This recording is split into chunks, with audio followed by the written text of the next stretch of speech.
Now at 9, protests against ICE have erupted nationwide, including in Joplin. Plus, an Independence, Missouri man may spend the rest of his life in prison. And book lovers swap stories at the Joplin Public Library today. The 4 states' most watched news starts now. This is KOAM News. I'm Blake Gully. Invisible Joplin held a peaceful protest today along 7th and Range Line to call attention to recent national events involving immigration and customs enforcement. The group gathered to honor Renee Good, an American citizen killed by an ICE agent in Minneapolis on Wednesday, and to demand accountability for violence and abuse by federal immigration authorities. Organizers stressed nonviolence throughout the event, reminding participants to de-escalate any potential conflicts. The protest ended with a moment of silence as community members reflected on Good's death and called for national reform. Police in Pittsburgh are investigating a deadly shooting at Shangler Park Friday night. Officers were called to the park just before 9, where they found an 18-year-old man suffering from gunshot wounds. He was pronounced dead at the scene. Police identified the victim as Adam Basier of Girard. Investigators say a brief altercation took place before the shooting. A suspect later fled the scene, but was located less than an hour later in Arma. A 17-year-old juvenile was taken into custody and is now being held at the Regional Juvenile Detention Center. The juvenile is facing a charge of second-degree murder. The investigation is ongoing. An Independence, Missouri man was found guilty of multiple charges, including double murder. Friday, a jury in Cherokee County, Kansas, found Kyle Lynn Butts guilty on all charges, including 2 counts of first-degree murder, 1 count of attempted murder, and 1 count of interference with law enforcement. The conviction stems from an incident back in November of 2022. Baxter Springs authorities responded to reports of a shooting in the 2400 block of Lincoln. When officers arrived on scene, they attempted life-saving measures for 3 individuals suffering from gunshot wounds. Jeremy Murphy of Anderson, Missouri, and Craig Gunn of Pineville, Missouri, died at the scene. The third man, Seth Gunn, also of Pineville, was taken to a hospital in critical condition. Both prosecution and defense presented closing arguments Friday afternoon. The defense argued the murder was not premeditated and was out of self-defense. The prosecution argues Butts, quote, selected and targeted and shot them with the intention of ending their lives. The jury returned its guilty verdict after approximately 5 hours of deliberation. Butts faces a mandatory sentence of life in prison with no possibility of parole for 50 years on the murder convictions. The sentencing date has been scheduled for March 9th. Meteorologist Donald O'Keefe joins us with the first look at weather. Yeah, it turned out to be a cool day. That cool trend is going to continue even into tomorrow. We got up to 49 degrees today. Our average is 44, so we are a little bit above average, about 5 degrees above average, but we're still going to stay on the cooler side even for tomorrow as well. But for tonight, low at 26 degrees, mostly clear. It is going to be a bit breezy out there. Winds out of the north about 10 to 15 miles an hour. Could gust up to 25. Let's take a look at our future track for tonight into tomorrow. So we're going to have mainly clear skies. By the time we get to Sunday morning or at 8 a.m., we're going to see temperatures in the mid to 20 range. Still going to stay on the sunny side all of Sunday, but only warming up to the low to mid 40s. Like I said, we're going to stay on the cooler side until about Monday. So if you're planning a day for tomorrow, mostly sunny skies through the day, high about 43 degrees. So not a bad end to our weekend, but the warm up is coming on Monday. I'll have details coming up. Thanks, Donald. The Webb City Historical Society held its annual meeting today at the City Library. During the event, attendees heard about the Society's latest project, placing historical markers on more than 20 homes throughout Webb City, a project that started as an Eagle Scout initiative. The meeting also included the presentation of a Webb City History Champion Award. I like how it's kind of spread and how much the community seems to appreciate it more than I expected. I hope the community recognizes that Webb City has a lot of history behind it, maybe more than most people realize. During the event, society officers and board members were also elected. Book lovers gathered at the Joplin Public Library today for the much-anticipated book swap. Community members brought in books they finished and left with something new, whether it was one title or an entire series. Attendees enjoyed sharing their favorite reads, discovering new stories, and connecting with fellow book lovers. My favorite part is just seeing what people bring in and what they end up taking with them, and just like readers from the community coming together, exchanging books, chatting about books. It's really exciting. For teens, a youth adult book swap is coming January 31st. Still ahead on KOAM News at 9, a rare move by Republicans in the House this week gave new life to enhanced Affordable Care Act tax credits. A possible breakthrough in Congress on health care. The House has approved an extension of the Affordable Care Act tax credits that expired on January 1st. 17 Republicans broke ranks to support it. This issue was a major reason for the historic government shutdown last fall. As Nicole Killen tells us, the bill now goes to the Senate, which has rejected past subsidies. A rare Republican rebuke. Our healthcare system is broken. 17 GOP lawmakers broke with House Speaker Mike Johnson Thursday night and joined Democrats to extend enhanced Affordable Care Act tax credits for 3 years. The issue before us is how to actually get to a compromise bill. But a clean extension is a non-starter in the Senate, where a similar bill failed last month. Let the money go directly to the people.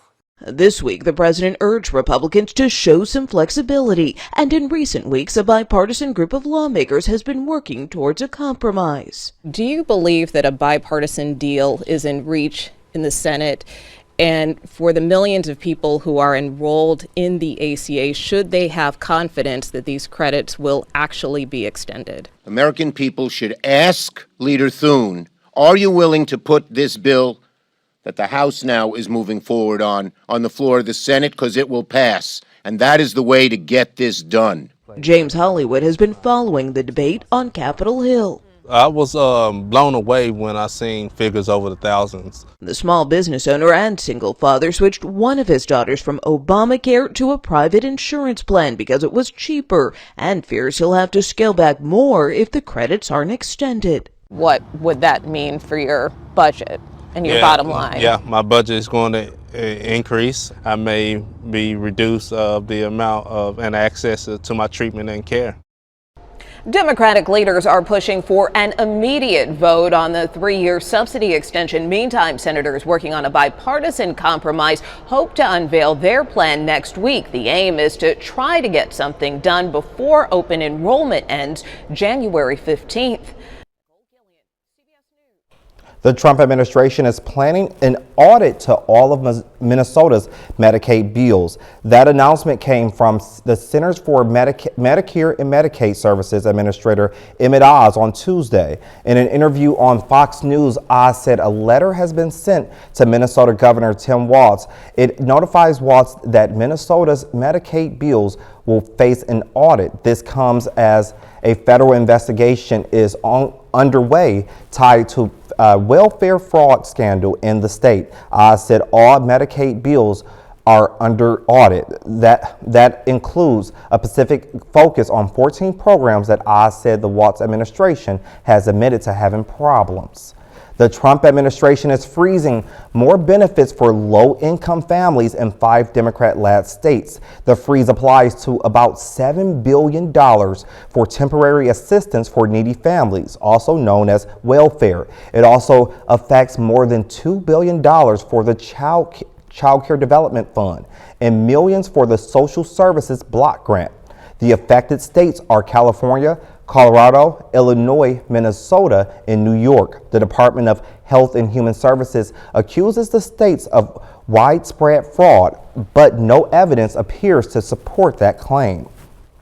Multiple large outbreaks in 2025 have put the U.S.'s measles elimination status in danger. In today's Health Minute, Mandy Gaither has the latest data released by the CDC and explains why experts say everyone who's unvaccinated is at risk regardless of their age.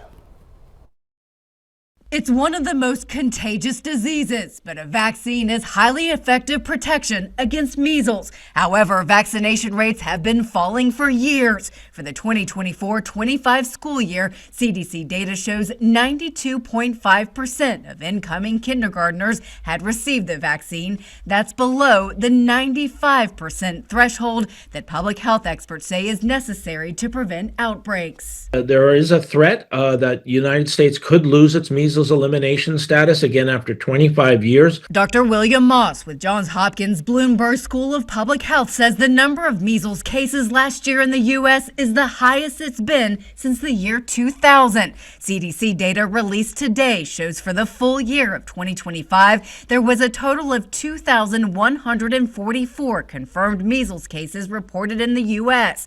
and 49 outbreaks. But the CDC says only confirmed cases are included, not ones deemed probable by states. So far in 2026, there are 3 confirmed measles cases linked to outbreaks that started last year. Not surprisingly, 92% of the cases have been in those who are unvaccinated or without a known vaccination status. Moss says what's surprising is the ages of those who have gotten measles. The CDC says about 25% of cases have been in children younger than 5 years old, but about 1/3 have been in adults older than 20 years of age. If the outbreaks continue, Moss says the U.S.'s measles elimination status is under threat. For Health Minute, I'm Mandy Gaither. Donald is next with a complete look at the forecast. And later, the Trump administration says billions of barrels of oil are coming to the U.S., but industry analysts warn it may take longer for the cost to go down. That's a bit of a cool one out there for this evening. We're going to keep on the cool side moving into tomorrow as well, but the warm-up is coming. Let's take a look at our almanac for today. Like I said, we got up to a high of 49 degrees today. Our low was 33 degrees this morning. Our average high is about 44 degrees, so we're about 5 degrees above average, so not too bad. But like I said, this is the time of year we want to be on the colder side because it is January, but we're not really seeing any snow yet because we're still going to have mild temps to start the week. We're going to see temperatures back into the 50s and 60s, but by the time we get to Wednesday, we're going to have highs back into the 40s as a cold front's going to start pushing through. And like I mentioned, we might even have some snow chances later on next week. So let's get into it right now. For tonight, dropping down to 26 degrees for our low, mostly clear skies, a bit breezy, winds out of the north, gusting up to about 25 for tonight. And let's take you through time for tonight into tomorrow. So we're going to see mostly clear skies as we get into Sunday morning. Then we're going to see temperatures, like I said, about the mid-20s. But even though the sun's going to be out most of Sunday, we're only going to warm up to the low to mid-40s, which is about average for this time of year. Moving into Monday, though, things change. Now we have a nice flow of wind out of the south that are warming things up, but we're going to start Monday off at the low 30s. But then as we get into Monday afternoon, that sun's going to be warming things up, especially with those south winds. Now we're going to see temperatures in the mid to upper 50s for our Monday afternoons. But if you're planning your day for tomorrow, mostly sunny skies, but we're only going to see it get up to about 43 degrees for a high. And for tomorrow night, 31 degrees for a low, mostly clear, and like I said, slightly above average for temps, but still on the cooler side before we start warming up by Monday. Taking a look at downtown Joplin right now, like I said, a nice clear night on the cooler side. If you're outside doing like a late night walk, just wear a jacket because it's not too bad, but it is going to be a bit breezy out there as well. Take a look at our upper level flow. What's happening over the next couple of days? Why are we going to warm up, and why could we possibly see snow changes as well? This is Sunday. This is what's bringing in all that colder Arctic air, that low pressure system way out there by the the Great Lakes. That's bringing in some cold air behind it. But then we move into Monday. Now we're starting to see a bit of a high pressure system interact with our area that is going to be warming things up about 15, 20 degrees above average. Then by Wednesday, there's that big change, that big system out there by the Great Lakes are going to be bringing cold Arctic air behind it. And like we can drop temperatures back down into the 40s, even upper 30s. Then there's those snow chances I was talking about on Friday. That's what we're watching basically over the next couple of days to see if we actually will have some snow by Friday. Let's take you through time and a closer look. Monday, Temperatures in the mid to upper 50s. Tuesday would be our warmest day of the week. We'll see temperatures get up to the lower 60s by Tuesday. Wednesday, there's the change I was talking about. There's the winds coming out of the north, cooling things back down to the mid 40s. Thursday, same thing. We're going to see temperatures back into the mid 40s. And then here comes those rain chances, snow chances late Thursday night into Friday morning. Now we're going to possibly even see some snow chances. We'll keep an eye on that. It's still a bit out there right now, so we'll see how that manifests over the next couple of days. So taking a look at our 7-day, warming up to the upper 50s and lower 60s by Tuesday. And then here's our extended forecast. Temperatures are going to drop by the time we get to Wednesday back into the mid 40s. And then there's those snow chances I was talking about by Friday. But I want to say I want to really enjoy this nicer weather because snow may be on the horizon. Well, I'm not going to focus on the snow, but I am focusing on Tuesday in the 61 degrees. Definitely. Yes. Coming up, small town Arkansas is on edge tonight after police say they have confirmed an investigation into the mayor of the city. Today, Americans are experiencing some of the lowest gas prices in years. However, developments in oil-rich Venezuela could impact this trend. This situation is complex. Karen Gifa is in Washington and there to break down how this will affect consumers. It's only been a few days since the U.S. military action in Venezuela, and the Trump administration is already touting big plans for Venezuela's oil infrastructure. But their oil supply won't come on the market quickly or easily, and some analysts say may not even be necessary to keep U.S. gas prices low. President Trump says Venezuela will turn over 30 million to 50 million barrels of oil to the U.S. We're going to sell it in the marketplace at market rates, not at the discounts Venezuela was getting. That money will then be handled in such a way that we will control how it is dispersed in a way that benefits the Venezuelan people. The number may sound like a lot, but for perspective, the United States consumed just over 20 million barrels of oil per day over the past month, which underscores how the lengthy process of U.S. access to Venezuela's vast oil reserves, the largest in the world, may not change how much drivers pay at the pump too soon. I think when the president and his advisors talks to U.S. oil companies, executives, and analysts, I think there's going to be a mismatch between how quickly the president wants the money to flow and the oil production to grow and how quickly it will really happen.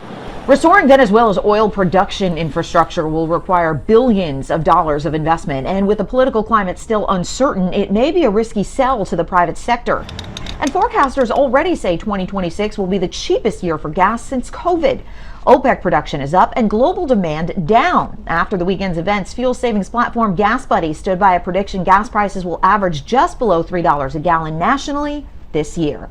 Representatives from Chevron, ExxonMobil, and ConocoPhillips are expected to attend a White House meeting on Friday to discuss the Trump administration's plans and goals. Right now, Chevron is the only U.S. oil company active in Venezuela. In Washington, I'm Karen Kefa. Meta is looking to power its artificial intelligence plans. The company has announced nuclear power deals with 3 companies on Friday. The parent company of Facebook says it has agreements with developers TerraPower and Aura to back new reactor projects. It hopes to see the new reactors online as early as 2030 and 2032. Meta has another deal with power producer Vestra. That deal allows Meta to buy and expand output from 3 nuclear plants in Ohio and Pennsylvania. Meta needs the electricity to power its forthcoming AI data center under construction in Ohio. It is expected to go online later this year. Consumer sentiment rose this month into its highest levels since September. That's according to the latest survey from University of Michigan. The rise was fueled by workers who earn lower incomes, while big earners showed weakening confidence. Overall, the sentiment is still weak from a historical perspective, but that isn't expected to impact consumer behavior much. In recent years, episodes of declining sentiment have not translated into less spending. Higher income consumers in particular have cut back. despite uncertainty driven by President Trump's economic agenda. CES 2026 is underway in Las Vegas right now. The Consumer Electronics Show highlights some of the biggest tech products that will hit the shelves this year, from smart sprinkler systems to the robot that will fold your laundry. That's amazing. Jen Sullivan takes us inside today's Consumer Watch. It's the World's Fair of Technology and Gadgets, the Consumer Electronics Show in Las Vegas. The whole idea is to see the latest technology that will be available to change and enhance our lives. The more than 2.6 million square foot exhibit space is like a giant time machine into the not so distant future. Allison Freed with CES says this year artificial intelligence is taking tech to a new level. AI is completely changing global economies, essentially. The multi-day event brings together some of the smartest tech minds from more than 4,000 companies. Sorry, it's not open to the public. So let's take a look at some of the products promising to make life easier for us. Like Deslock's Smart Lock. No need to enter your home with a key. This solar-powered gadget reads your face. If you're not at home and you have a parent, a friend, a kid who needs to get in, you can upload their picture, make sure that they are an approved user to come into your house. This smart lock costs about $300. Check out this robotic lawnmower from Dream that can give you real-time feedback on your lawn. Sticker price about $3,000. Tired of watering your lawn with a hose? Check out Aper's smart irrigation system. It tailors care to every plant in your garden. It will cost you around $580. Love to grill? Several companies are rolling out smart grills that can perfect your meat. No more burnt burgers. And how about this? LG's Cloyd, the robot that will take over household tasks like cooking and laundry. Many of these products will be available to buy this year. For Consumer Watch, I'm Jen Sullivan. Up next, we're celebrating National Houseplant Appreciation Day, and we'll tell you why your indoor plants are much more than just decoration. It's time to celebrate the plants around your home.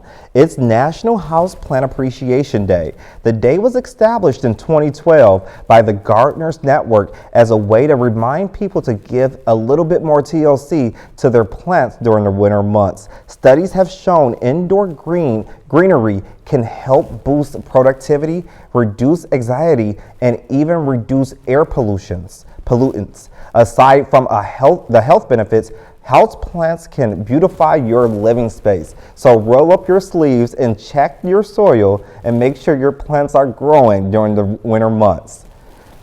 30 more minutes of news, weather, and sports coming your way. Coming up, tensions remain high in Minneapolis as the community reacts to the fatal shooting of a Renee Good by a federal ICE agent. Parents, students, and educators are demanding accountability, calling for federal agents to stay off school grounds. You're watching the 4 States Most Watched News.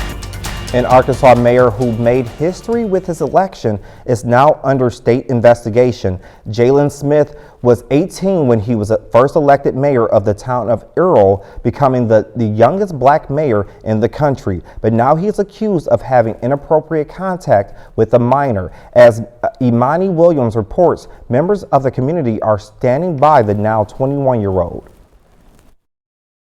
Thursday, Arkansas State Police confirmed its, quote, criminal investigation division is investigating Jalen Smith relating to allegations of inappropriate contact with a minor, end quote. I called Earl, Arkansas Mayor Jalen Smith. Your call has been forwarded to voicemail. The person you're trying to reach is not available. And went to his office to hear his side of the story. Okay. Do you know when he'll be back? But he didn't answer the door or the phone. This investigation stems from a tip to the FBI, according to ASP. Some Earl residents say people are pushing back against Smith because of his age. In 2022, Smith was voted into office at the age of 18. I don't believe the thing they say about the budget and this deal with this, whatever this new scandal is. I don't believe it. You know, quit trying to smear the young man. Give him credit for what he's trying to do.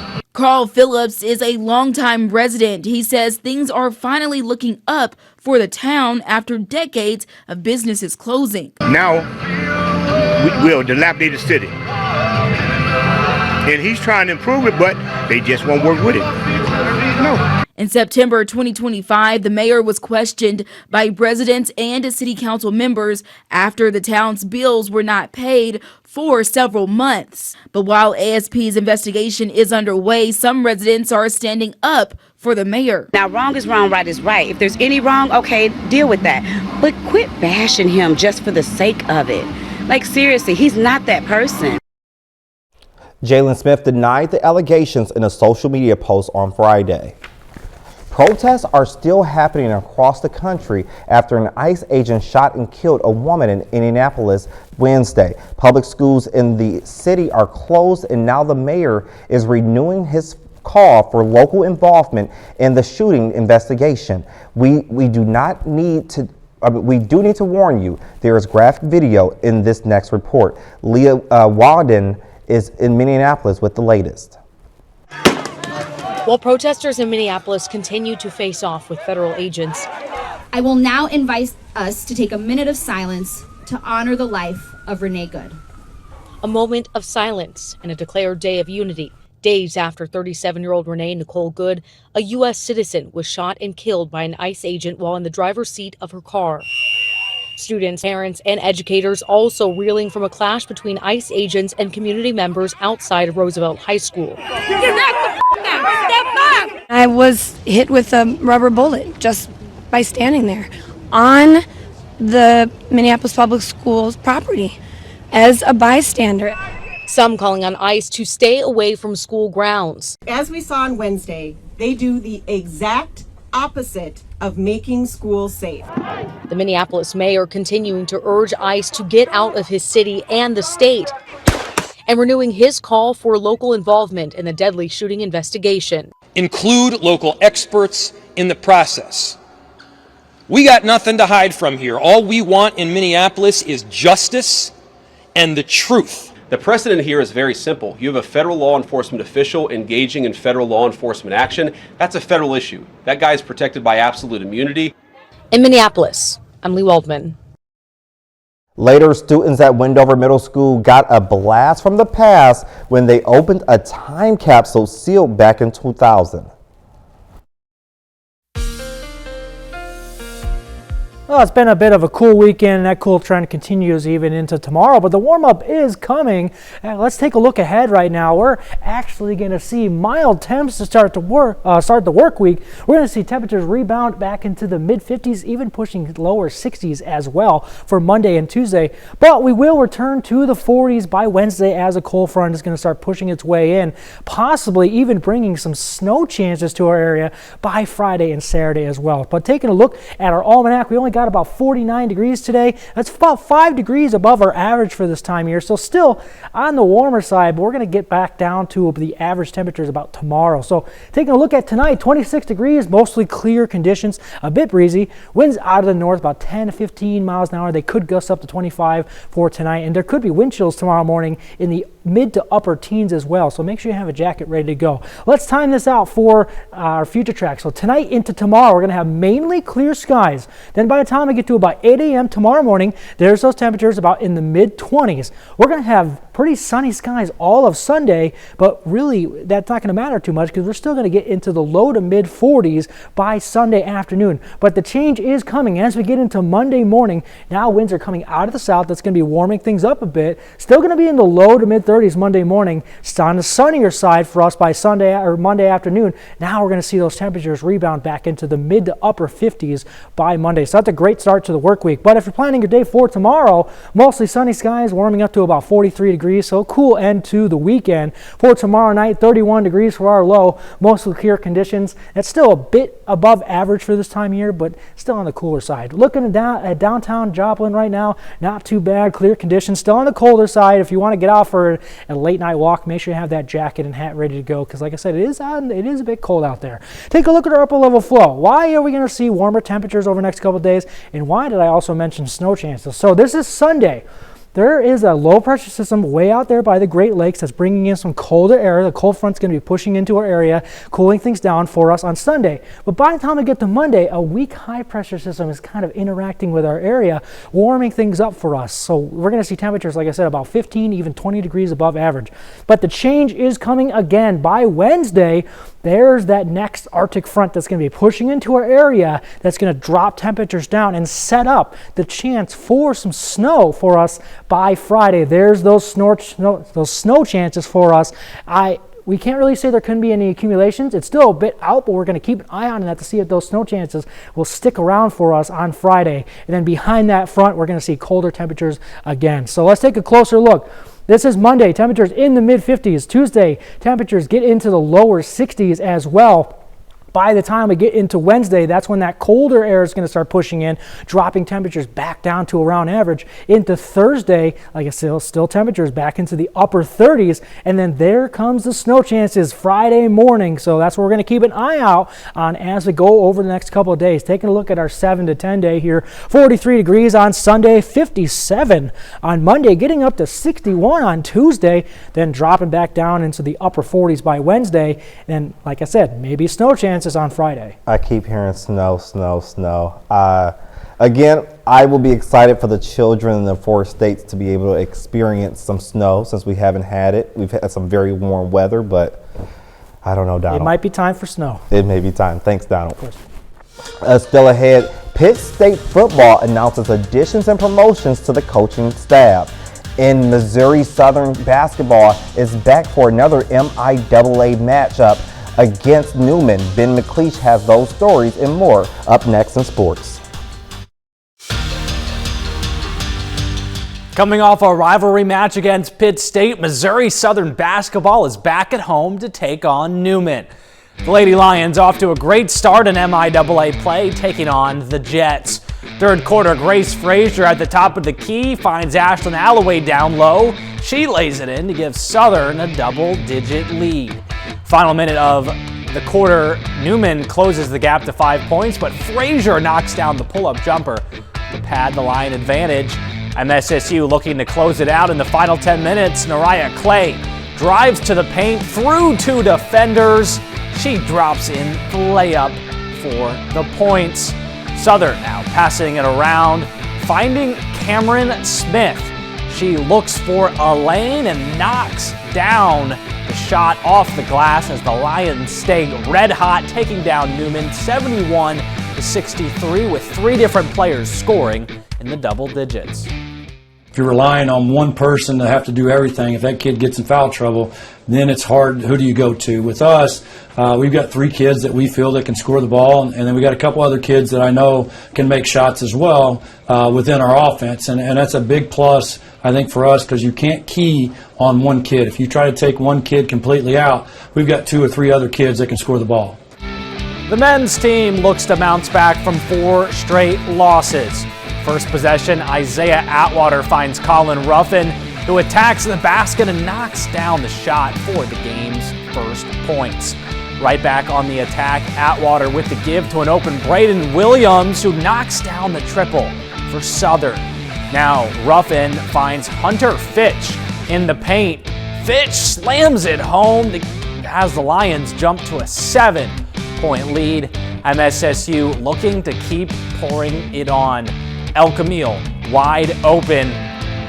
He's gonna nail the 3-pointer for the Lions. Missouri Southern cruises to the 72-50 win and a sweep of Newman. Staying in Joplin, 3 of our local high school teams battle in the final day of the Kaminsky Classic. The hosting Eagles clashing with Webb City in the 5th place game. 4th quarter tie game, and Hudson Mathiasen kicks it to Mason Young, who drives baseline, count the hoop and the foul to give the Cardinals the lead. Later in the 4th, off an offensive rebound, Mathiasen fires and connects from 3. Former Joplin Eagle stepping up big. But Brecken Green has a response, scoring over the defender. Plus the foul, Joplin regains the lead, and Green finished with a game-high 19 points. Eagles leading by 1 in the final minutes. TJ Willis drives and kicks to Fred Taylor, who fires from way downtown. It's good, Joplin leads by 4 as the Eagles claim 5th place with a 47-41 win over the Cardinals. The Bulldogs of Carl Junction eyeing a 3rd place finish, taking on Francis Howell. And the Vikings came out firing from deep to start, swinging it to Lincoln Swan in the corner. He drains the open 3. But here come the Bulldogs, working the ball around, finding Colby Martin down low, who scores the bucket underneath. Now it's Bryant Hanks' turn to get to work, driving to the lane and getting the friendly bounce off the floater. And Hanks was just getting started. Maddox Shorter gives it back to the sophomore guard as Hanks gets to the basket with the layup plus the foul. But it's the Vikings coming out on top to claim 3rd place, 64-54, the final. Pitt State head football coach Tom Anthony announces additions and promotions to the Gorillas coaching staff today. The Gorillas add 3 new faces to the staff. Grant Garner as the offensive line coach, Johnny Botorf, offensive graduate assistant, and Jarek Butcher as the director of football operations. And 2 coaches receive elevated roles. Greg Hollins is now in charge of the wide receivers and the passing game coordination, and Chance Reichen will overlook the tight ends. Well, that's it for sports. We're back with more after this. Do you remember your first mobile phone or computer? For most, that seems ancient. Well, not for me.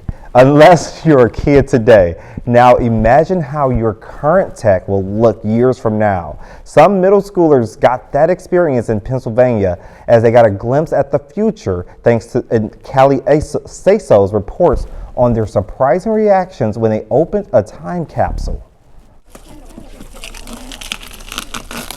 It's the sound that feels like a time machine, tape ripping, and a class full of students at Wendover Middle School leaning in, opening a time capsule sealed back in the year 2000. Now most people are always at the mall, and then in 2025, the mall will come to you. For kids who grew up with online shopping, cell phones, and life on demand, the items inside feel like artifacts. Have you ever seen this before? Or do you have any idea what it is? Yeah, my parents have told me about it, and they ask me trivia questions about it sometimes. Okay.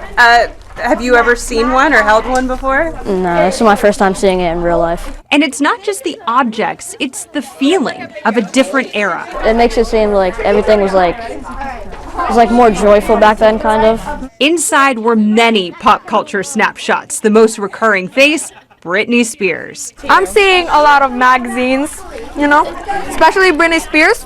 That's what I'm most interested in. But even across the generations, one superstar is still relevant with the kids today. Beyonce my girl, okay? Beyonce my girl. I love Beyonce. Mrs. Springer, an 8th grade special ed teacher at Wendover, was there back in 2000 when the capsule was created. And she says she remembers how excited the kids were to leave their mark, especially after they got to open one that was buried 25 years earlier in 1975. And they got to see what people had put in 25 years prior. Yeah. They were really excited to put some items in here. And for me today, it's nostalgia. The capsule has been hidden behind a wall in the auditorium for all these years, surviving even school renovations. The construction workers found it, and we had to move it because the building was being renovated. So it's been at a couple different locations. When the kids today got their hands on some of the old tech, their reactions said it all. And when you would type this in, all that would come across here were the numbers. Could you text me? No, gosh, no. It's so bulky. The point, Mrs. Springer says, is not just to laugh at what's old. It's realizing everyone leaves something behind and everyone matters. I mean, the fact that everybody in the building had their name on something, this shows these kids that everybody's important. Everybody is a piece of history. They have, a piece to give to the next generation. So this is a way of doing that. I was in the 3rd grade in 2000. The kids plan to make their own time capsule for the future students to open in 2050. Coming up, Tom Hiddleston returning to season 2 of The Night Manager, plus Rachel McAdams and her boss struggle to survive on a deserted island in a dark comedy, Sin Help. Loki star Tom Hiddleston is back in his streaming series, The Night Manager. Rick Damigella has that and more in our Hollywood Minute. You know the real problem with human beings? We're genetically dishonest.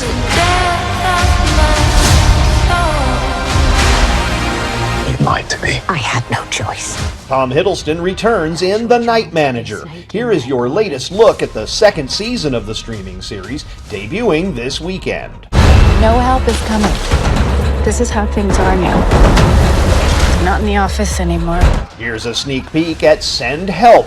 Director Sam Raimi's dark comedy meets psychological thriller stars Rachel McAdams as an underappreciated corporate worker stranded on a deserted island with her new boss. The movie arrives in theaters with preview screenings on the 24th, followed by wide release on the 30th.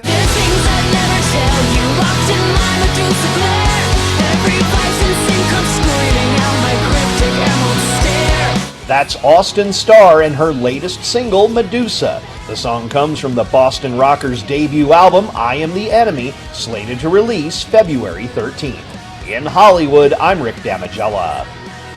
That's our time for tonight. Thanks for joining us. Have a great night and an even better tomorrow.